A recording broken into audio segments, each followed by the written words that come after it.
नमस्कार, स्वागतम। आज के अंक में जैसा कि थंबनेल से स्पष्ट है, हम एक ऐसी विशेष चाय का वर्णन करने जा रहे हैं जिसको यदि आप अपनी दिनचर्या में सम्मिलित कर लें तो न सिर्फ बहुत सारे रोगों से ही दूर रहेंगे बल्कि सुंदर दमकती त्वचा और उत्तम स्वास्थ्य ये सब आपको प्राप्त होंगे, बशर्ते कि आप इस चाय का नियमित प्रयोग करें अपने दैनिक जीवन में। तो ये चाय बनती है गुलाब से, गुलाब के फूल की पंखुड़ियों से, पेटल्स से। तो अब इस गुलाब की चाय के विषय में यदि हम इंटरनेट पर सर्च करें तो बहुत सारा विवरण है, लेकिन हमारा वीडियो चूँकि बिल्कुल अलग रहता है तो हम शास्त्रों में गुलाब के विषय में क्या कहा गया पहले इसकी चर्चा करेंगे। पहले ये समझ लेंगे कि हमारे ऋषियों ने जो गुलाब पर अपने अनुसंधान किए उसके बारे में उन्होंने क्या कहा, उसको पूरा समझने के पश्चात हम ये देखेंगे कि इस गुलाब की चाय हम किस प्रकार अपने दैनिक जीवन में सम्मिलित करें ताकि गुलाब के विषय में जो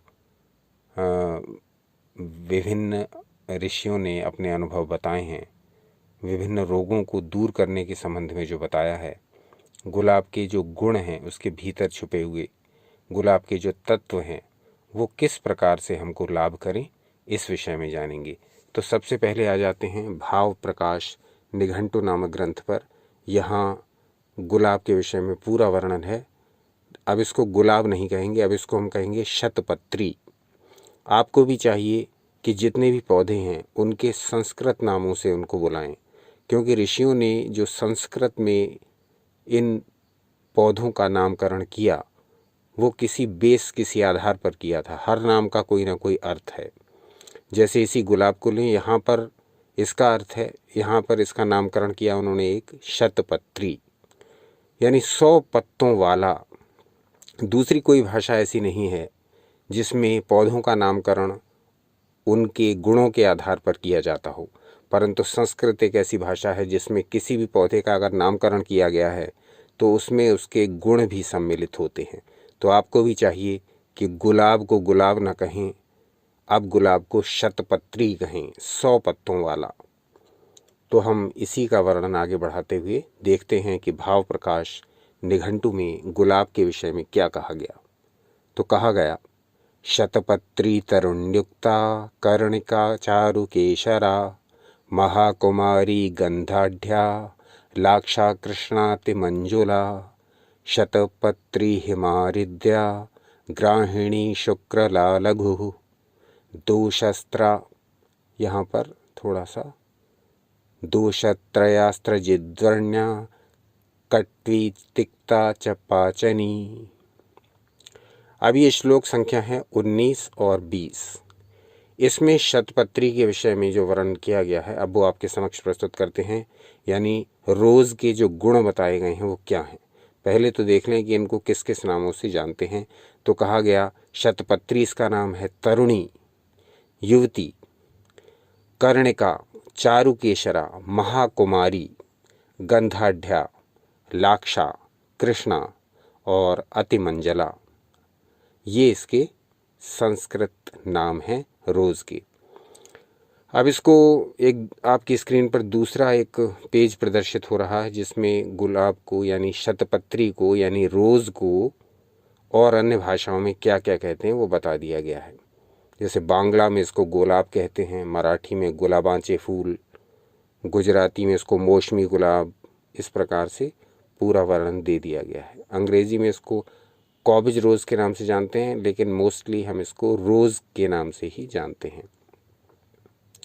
अब इसके गुण देख लेते हैं, क्या गुण बताए गए हैं रोज़ के, शतपत्री के। तो कहा गया ये शतपत्री शीतल यानी ठंडा होता है, तो इसके गुण ठंडे हैं। ये गर्मी में, ये जो इस समय सीज़न चल रहा है इसमें ये बहुत लाभकारी होगा क्योंकि इसकी प्रकृति शीतल होती है। आगे कहा गया हृदय को प्रिय, यानी ये हृदय के लिए बहुत लाभकारी होता है, हार्ट के लिए बहुत अच्छा है, ठंडा प्रभाव रखता है। ग्राही, वीर्यवर्धक, ये सीमेन की मात्रा भी बढ़ा देता है, तो शरीर को पुष्ट करने वाला भी है। हल्का, वर्ण को उत्तम करने वाला, वर्ण कहा गया इसको, यानी रंग को निखारने का कार्य करता है। इसका नियमित सेवन करेंगे तो त्वचा में निखार आना निश्चित है। वर्ण कहा गया इसको। कड़वा, चरपरा, पाचन और तीनों दोषों को तथा रुधिर विकार को नष्ट करने वाला है। तो कितना अधिक गुणकारी है ये शतपत्री, जिसके बारे में हम केवल इसको प्रेम के प्रतीक के रूप में इतना ही मानते हैं और इसका कोई दैनिक जीवन में उपयोग करते ही नहीं। बस कोई अवसर आया और गुलाब को इधर से उधर इसे दे रहे हैं, उसे दे रहे हैं।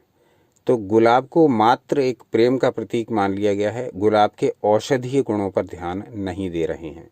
यदि गुलाब यानी कि शतपत्री के औषधीय गुणों पर ध्यान दें, रोज़ के औषधीय गुणों पर ध्यान दें, तो निश्चित ही हम बहुत से रोगों से छुटकारा पाएंगे और अपने स्वास्थ्य और सौंदर्य की भी वृद्धि कर पाएंगे। तो इतने अधिक गुण हैं इसके अंदर। अब कहा गया देखिए यहाँ पर कि तीनों दोषों को हरने वाला है और रुधिर विकार को भी नष्ट कर देता है। ये इसकी सबसे बड़ी प्रॉपर्टीज़ हैं। दोषत्रयास्त्र यानी तीनों दोषों को हर लेता है। वात को, वात दोष हो तो उसको भी नष्ट करेगा, पित्त दोष हो तो उसको भी नष्ट करेगा, और यदि कफ दोष हो तो उसको भी नष्ट करेगा। यानी ऐसे बहुत से कम पौधे हैं जो तीनों दोषों को नष्ट करते हैं। कोई कोई पौधा वात को बढ़ा देता है, कोई कोई पित्त को बढ़ा देता है और कोई कोई कफ को बढ़ाया घटाता है।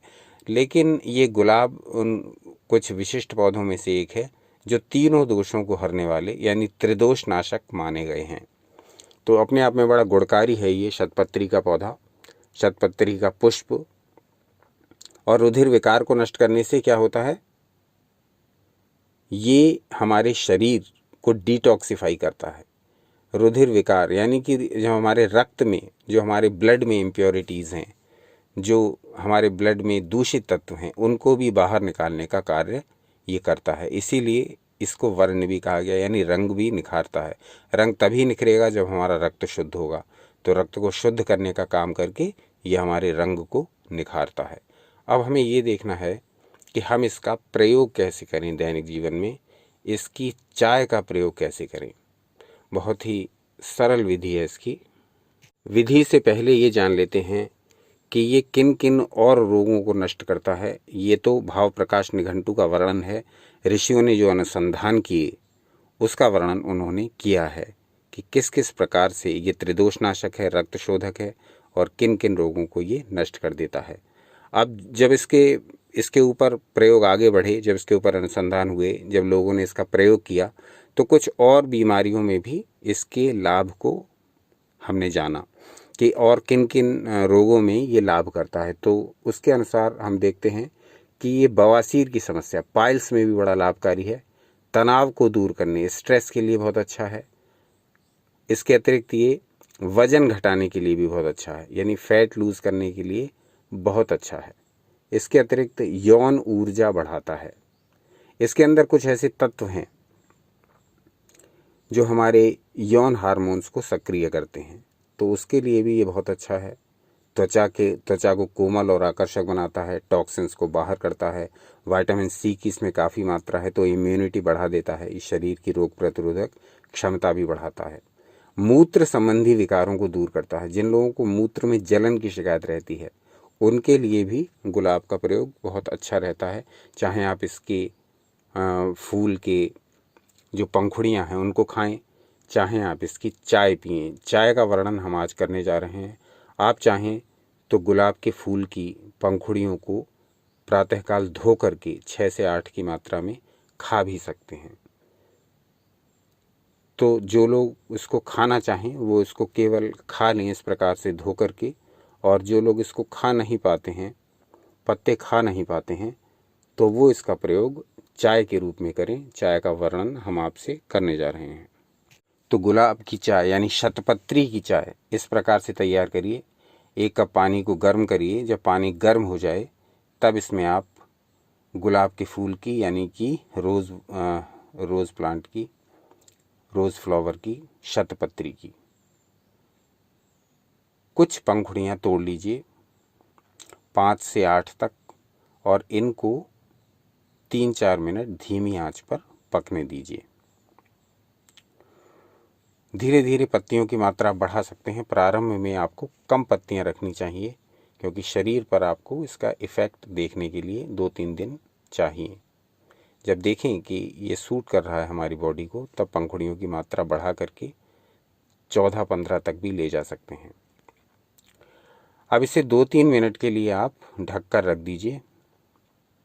3-4 मिनट जब ये धीमी आंच पर पक जाए, पंखुड़ियाँ इसमें पड़ी हुई हैं, 3-4 मिनट के लिए इसको ढक कर रख दीजिए। थोड़ी देर बाद छान करके इसको गुनगुना सेवन कर लीजिए। यदि इसमें कुछ मिलाना चाहें तो आप चीनी मिला सकते हैं, लेकिन बेहतर यही होगा कि इसको ऐसे ही पिएं। यदि स्वाद का ज़्यादा ध्यान है तब आप चीनी इसमें मिला सकते हैं, नहीं तो केवल इसके गुण के लिए इसको पी रहे हैं तब आप इसको ऐसे ही पिएं। पत्तियों को छान कर अलग कर दें। अब इस जल को पूरा पी जाएं। यह आपकी हो गई रोज़ टी। अब इस टी को जब आप पी लें तो आधा घंटे तक कुछ ना खाएं, इसको अपना काम करने दें, क्योंकि गुलाब के पुष्प के अंदर जो रक्त शोधक गुण हैं उनको अपना काम करने दें, ब्लड को प्योरीफाई करने दें। अब आपने इधर रोज़ टी पी और उधर थोड़ी देर बाद ऊपर से कुछ खा लिया, तो उनका ब्लड प्योरीफिकेशन का कार्य बाधा पड़ जाएगी कार्य में। तो इसीलिए ब्लड का प्योरीफिकेशन होने दें। यदि आपने ये रोज़ टी पी है, आधा घंटे तक कुछ सेवन न करें।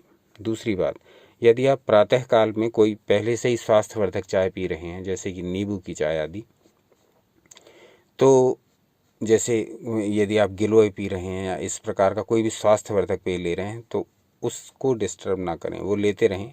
इस चाय को फिर आप इवनिंग में पी लीजिए। बस यही ध्यान रखिए, आधा घंटा पहले और बाद तक कुछ ना खाएं। तो जो ये शतपत्री के लाभ बताए गए हैं शास्त्रों में, और जो आधुनिक शोधों में भी निकल करके आए हैं, शतपत्री के जो लाभ होते हैं, रोज़ के जो लाभ होते हैं, वो आपको मिलने प्रारंभ हो जाएंगे। आप नियमित रूप से इसका प्रयोग करिए। बस एक बात ध्यान रखिए कि आयुर्वेद के सामान्य स्वास्थ्य नियमों का पालन करते हुए ही इसे प्रयोग करना है। तमाम तरह का उल्टा सीधा खा करके और दिन में एक बार रोज़ टी पी करके ये सोचें कि अब हमारा स्वास्थ्य उत्तम होना प्रारंभ हो जाएगा, अब हमारा ब्लड प्योरीफाई होने लगेगा, तो ये बहुत बड़ी भूल है। क्योंकि आयुर्वेद में ये कहा गया, पथ्य अपथ्य का ध्यान रखना चाहिए। क्या हमें खाना है और क्या नहीं खाना है, इसका ध्यान रखते हुए आप रोज़ टी पिएंगे, तब आपको लाभ होगा।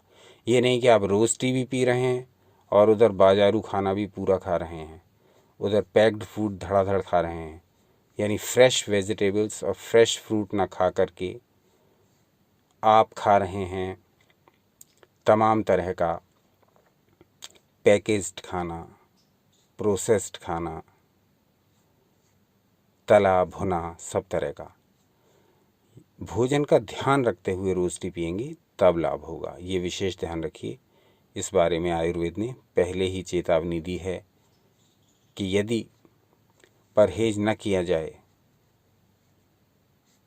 तो औषधियों की क्या आवश्यकता, और यदि परहेज किया जाए तो औषधियों से क्या काम। यानी कितनी भी औषधियाँ खा लें, परहेज नहीं करेंगे, ये परहेज को कहा गया अपथ्य, पथ्य अपथ्य, क्या खाना है और क्या नहीं खाना, इसका ध्यान रखना चाहिए।